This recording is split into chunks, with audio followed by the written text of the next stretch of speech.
야오닝 마이크 써는 1996년 중국에서 미국으로 이민해 수십 년간 미국의 법을 준수하며 살아온 이민자 중 한 명입니다. 특별한 범죄 행위는 없었으며 특별한 행동 역시 하지 않은 평범한 미국 시민처럼 보였습니다. About her former fiancé, who was just sentenced to prison for being a Chinese California spy. political advisor has admitted to secretly We are learning more about a spy case that's shaken Arcadia City Hall. Mayor Eileen 그러나 수십 년간 평범한 중국계 이민자로 살아온 것처럼 보이는 그는 2020년 이후 수상한 활동을 시작합니다. 2020년 그는 캘리포니아 지역 중국계 미국인 커뮤니티를 위한 뉴스 웹사이트를 운영하기 시작했습니다. 미국 사법 당국의 보도 자료에서는 그가 웹사이트를 운영하며 대만, 티베트, 신장의 독립 반대와 같은 친중국적인 콘텐츠를 게시하기 시작했다고 명시했습니다. 2022년 야오닝 마이크 써는 미국 로스앤젤레스 카운티의 한 도시 선거에서 캠페인 고문으로 활동하며 개인 일로 지칭된 자의 선거를 도왔으며 개인 일로 지칭된 인물은 이 선거에서 당선되었습니다. 써의 유죄 인정 합의서에서는 개인 일과 자신이 이끄는 팀을 중국의 이익에 헌신하는 팀이라고 중국 당국자들에게 보고했으며 개인 일의 선거 활동을 조직적으로 지원하기 위해 중국 당국으로부터 지시와 자금 지원을 받았다고 명시되었습니다. 미국 언론들은 개인 일로 명시된 인물을 당시 캘리포니아 아카디아 시장으로 취임한 에일린 왕이라고 밝혔습니다. 2023년 써는 중국 정부 인사들로부터 미국 방문 중인 대만 전 총통의 동선 및 활동을 파악하라는 지시를 받고 해당 인물의 미국 내 방문 장소, 만난 인물, 행사 일정들을 수집해 중국 측에 보고했습니다. 당시 써는 자신이 이끄는 팀의 운영 명목으로 중국 정부로부터 8만 달러를 추가적으로 요청했습니다. 미국 사법 당국은 이를 중국 정부를 위한 정치적, 외교적 정보 수집으로 규정했습니다. 그는 같은 해인 2023년부터 다음 해인 2024년까지 대만과 관련된 캘리포니아 남부 지역의 활동에 대해 로스앤젤레스 주재 중국 총영사관 관계자와 소통했습니다. 2024년 12월 미국 법무부는 그가 중국 정부의 불법 대리인으로 정치 공작원 활동을 벌여온 혐의로 체포한 뒤 기소합니다. 2026년 2월 미국 법무부는 범죄 혐의를 확정하고 유죄를 선고했습니다. 이것은 마치 그가 중국 정부와 무관한 평범한 미국 시민으로 수십 년 살아오다 2020년 이후 어떤 계기에 의해 중국 정부의 정치 공작 활동을 벌인 것처럼 보일 수 있습니다. 실제로 2020년 이전까지 그의 정치적 활동은 전무했고 미국 정부 역시 2020년 이전 범죄 활동은 전혀 밝히지 못했기 때문입니다. 그러나 이 사건에 또 다른 인물이 등장하며 이 사건은 전혀 다른 방향으로 흘러가기 시작합니다. 미국 사법 당국의 추가적인 조사에 따르면 써의 공작 활동을 지원한 직접적 인물로 존 첸이라는 인물이 등장합니다. 미국 당국이 확보한 자료에서 써는 첸 및 중국 당국 간 소통하며 수십 년간 비밀리에 존 첸의 오른팔 역할을 자처하며 장기적 관계를 쌓아왔다고 밝혀졌습니다. 존 첸은 중국 공산당 정보기관의 고위 간부 중 한 명으로 시진핑 중국 국가주석과 직접 대면한 적이 있는 인물입니다. 이것은 써니 단순한 미국 이민자가 아닌 중국 정부와 장기적 관계를 숨기고 수십 년간 평범한 임무를 유지하다 아무도 의심하지 못하는 순간부터 본격적인 스파이 활동을 시작한 것처럼 보였습니다. 그리고 이 흐름들은 중국 정보기관이 추구하는 스파이 전략과 매우 흡사한 모습을 띠고 있었습니다.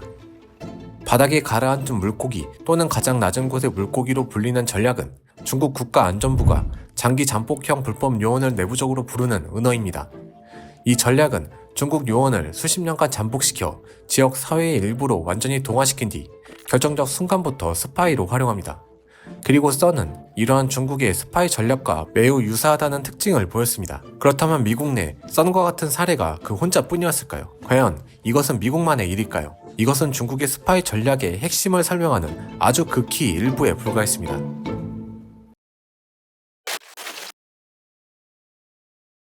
가장 낮은 곳의 물고기는 100년 전 중국 내부의 갈등에서 시작됐습니다. 1920년대 중국 공산당은 열악한 상황을 맞이하고 있었습니다. 중국 국민당과 맺은 국공합작은 순원의 사망 및 장제스의 정치적 부상과 함께 공산당 조직의 대규모 탄압으로 변화했습니다. 그 결과 공산당은 붕괴 직전까지 몰렸으며 주요 도시에서 공산당 조직이 괴멸하고 살아남은 이들은 지하로 숨거나 오지로 도망치면서 전통적인 전투 방식으로는 부족하다고 판단한 당시 공산당 지도부들은 생존용 비밀 정보 기구인 중앙특가를 창설합니다. 중앙특가의 초기 개설 목적은 국민당 정부 및 경찰, 정보기관, 군 내부에 스파이를 심어 정보 수집을 수행하는 형태로 시작됐습니다. 그리고 이 시기를 전후로 점차 마오쩌둥이 두각을 나타내기 시작합니다. 그는 중앙특가의 창설을 주도한 인물은 아닙니다. 중앙특가의 목적은 국민당과 공산당 지도부가 모여있는 주요 도시에서 활동하며 정보 수집과 선전 활동을 벌이는 것이었지만 마오쩌둥은 농촌을 중심으로 활동했기 때문입니다. 그러나 공산당이 점차 수세에 몰리며 도시 지역에서 대부분 세력을 잃고 한 지역에 묶이게 되면서 상황은 전혀 달라지게 됩니다. 마오쩌둥은 농촌 지역을 중심으로 활동하며 게릴라전을 통한 세력 확장을 주도했습니다. 그리고 농촌 게릴라 활동을 펼치며 대중 속에 완전히 녹아드는 방식이 세력 확장의 핵심이라는 사실을 깨달았습니다. 그는 게릴라를 인민 속에서 물고기가 바다를 헤엄치듯 움직여야 한다는 비유를 자주 반복하며 단기 타격이 아닌 장기 생존과 확장을 위한 은닉, 위장, 민심 장악의 원칙을 강조했습니다. 이 비유는 마오쩌둥의 인민 전쟁론 중 하나로 공산당 핵심 전략 중 하나로 자리 잡기 시작했습니다. 마오쩌둥은 자신의 게릴라 철학을 바탕으로 수세에 몰린 공산당의 대장정 기간 동안 이를 만회하기 위해 노력하는 과정에서 적극적으로 이용했으며 결과적으로 공산당의 위기를 돌파하며 농촌 중심의 인물에서 공산당 전체를 대표하는 리더로 떠오르기 시작했습니다. 그리고 마오쩌둥은 공산당 정보기관의 조직 개편 과정에서 탄생한 중앙사회부가 창설될 당시 농촌 지역을 중심으로 펼쳤던 자신의 게릴라 경험과 도시 침투를 중심으로 펼쳤던 중앙특가의 경험을 결합시켜 정치적, 전략적 방향 설정에 결정적인 역할을 수행했습니다.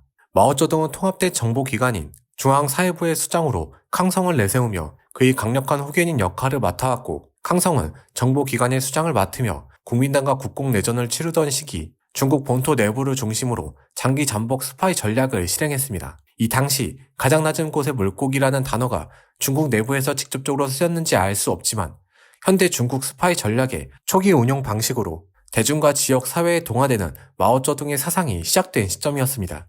1949년 중국 본토 전체를 장악한 중국 공산당은 결사대에 가까운 방식으로 운영된 중앙사회부를 국가행정체계로 편입하며 수년간의 조직 개편을 통해 국내 치안을 중심으로 하는 공안부와 해외 공작 활동을 중심으로 하는 중앙조사부로 나누었으며 정보작전에서 마오쩌둥의 사상과 인민전쟁론의 이념적 토대가 중앙조사부를 통해 중국 내부에서 대만, 홍콩 등 해외로 확장되기 시작합니다. 1949년 중화인민공화국을 건국한 공산당은 한 가지 문제를 겪고 있었습니다. 그것은 중국 본토에서 와해된 국민당의 잔존 세력들이 여전히 중국 주변에서 공산당과 마찰을 겪고 있다는 사실이었습니다.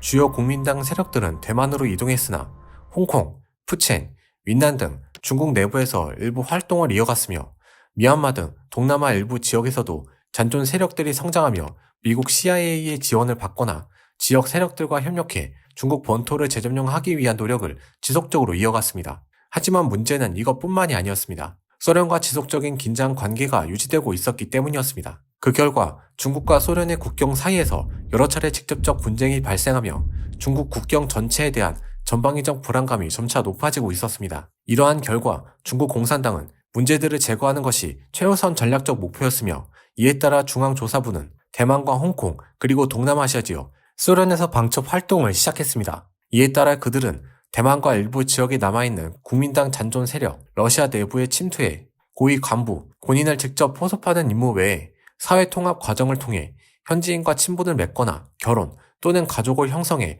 의심을 피하고 2세 스파이를 육성하는 전략을 추구했습니다. 또한 군 학교에 입학하거나 정보기관 신규 인원으로 위장 잠입해 시간이 지나면서 고위직까지 진출하는 형태로 나타나기 시작했습니다. 이들은 충분히 동화된 뒤 활동을 시작하며 주요 군사 정보, 국내외 정치적 영향력 행사 및 포섭, 사회 기반 붕괴와 전략적 인내를 통한 내부 위기 시 결정적 역할 수행 등을 맡아왔습니다. 이것은 중국 정부가 적은 비용으로 장기간에 걸쳐 가장 확실한 고급 정보를 얻을 수 있다는 특징이 있으며 상대방의 방첩망이 탐지하기 매우 어렵다는 장점이 있습니다. 그리고 중국의 전략은 점차 더 고도로 진화하기 시작합니다.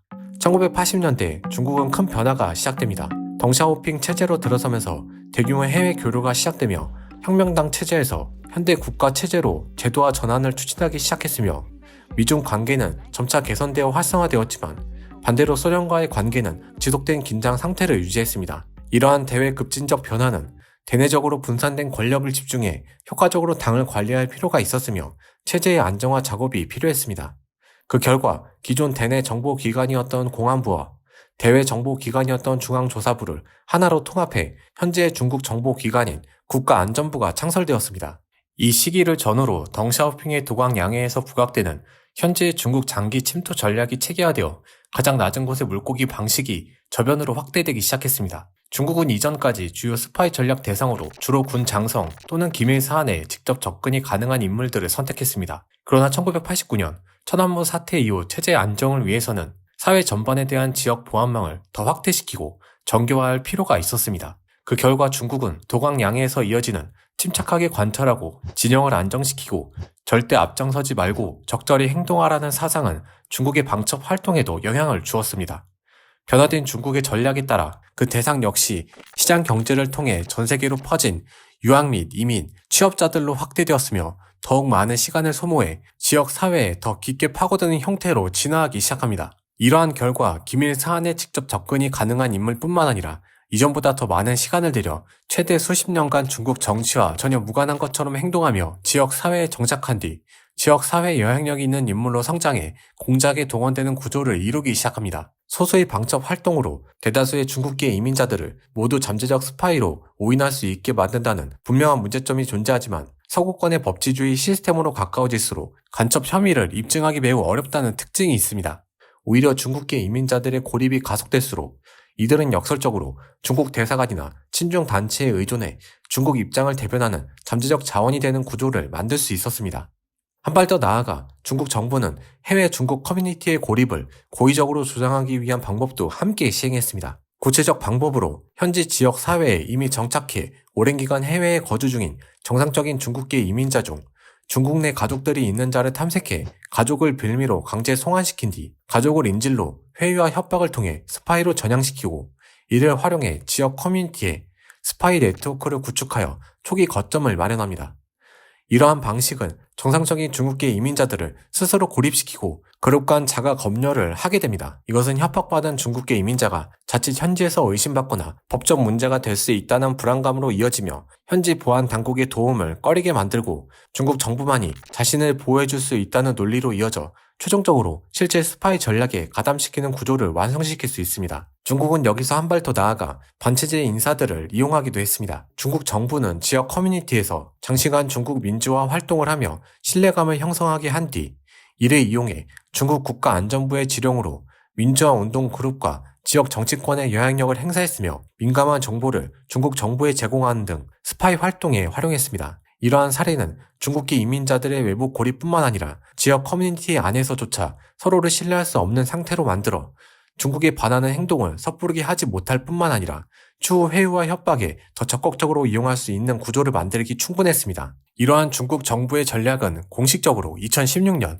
미국 청문회에서 등장한 이후 점차 대중들에게 알려지기 시작했습니다. 전 FBI 요원 데이비드 메이저는 미중 경제안보검토위원회 청문회 서면 증거에서 중국 국가안전부가 이러한 스파이 전략을 가장 낮은 곳의 물고기라는 은어로 부르며 이들은 평생에 걸쳐 파견될 수도 있다고 밝혔습니다. 미국 및 서방에서는 이를 덩샤오핑의 도광 양해에서 이어지는 깊은 물고기 전략으로 정의했습니다. 이것은 실제 정보 수집이나 방첩 활동을 시작하는 기간뿐만 아니라 장기간에 걸친 지역 사회의 동화 작업 자체부터 이미 스파이 활동임을 말하며 이러한 중국 정부의 스파이 전략은 현재 전 세계를 대상으로 하고 있다는 것을 의미하고 있었습니다. 수십 년간 평범한 이민자로 살아온 한 인물 또는 중국의 민주화와 티베트 및 신장의 독립을 지지하는 인물 또는 홍콩 시위를 지지하는 인물 또는 각 지역 커뮤니티에 헌신해온 인물 또는 해당 국가를 위해 노력하는 군 장성.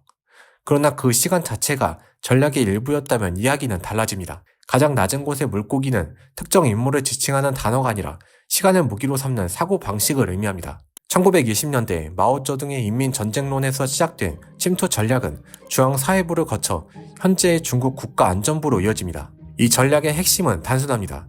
보이지 않을수록 안전하고 오래 기다릴수록 강해진다는 사실입니다. 문제는 여기서 발생합니다.